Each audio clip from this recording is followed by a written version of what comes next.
রবি সিম, গ্রামীণ সিম থেকে যদি অফার আসে সেই অফারটা মিস করেন না, টাকা দিয়ে কিনে নেন। অবশ্যই আজকে আপনি আল্লাহর দরবারে কিভাবে ক্ষমা চাইবেন সেই দোয়াটি শিখিয়ে দিব, সেটা কি মিস করবেন? আমার মনে হয় যারা ইমানদার তারা মিস করবেন না, তারা ঠিকই দেখবে। আর যাদের মন্তরে জাঙ্গার হয়েছে, জন্টিস হয়েছে, তারা ভিডিওটা দেখবে না, দেখার দরকারও নাই, তারাই এড়িয়ে চলে যান। আজকে আল্লাহর দরবারে ক্ষমা চাইবে। আস্তাগফিরুল্লাহ। তওবা করতে দেরি করো না, কারণ মৃত্যুটা হঠাৎই আসে। আস্তাগফিরুল্লাহ বেশি বেশি পাঠ করুন।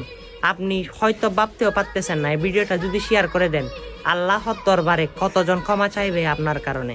সে যদি ক্ষমা পেয়ে যায়, এটারও ছিল আল্লাহ আপনাকে যদি ক্ষমা না করে, তাহলে সেটা কেমন দেখা যায়? আল্লাহও আপনাকে ক্ষমা করবে, শুধু কি করবে, এক চিবে একটা শিয়ার, শুধু একটা শিয়ার, বেশি লাগবে না, অন্যের কাছে পৌঁছে দিবেন। আপনার ফ্যান ফলোয়াররা দেখবে, তারাও আল্লাহর দরবারে ক্ষমা চাইবে।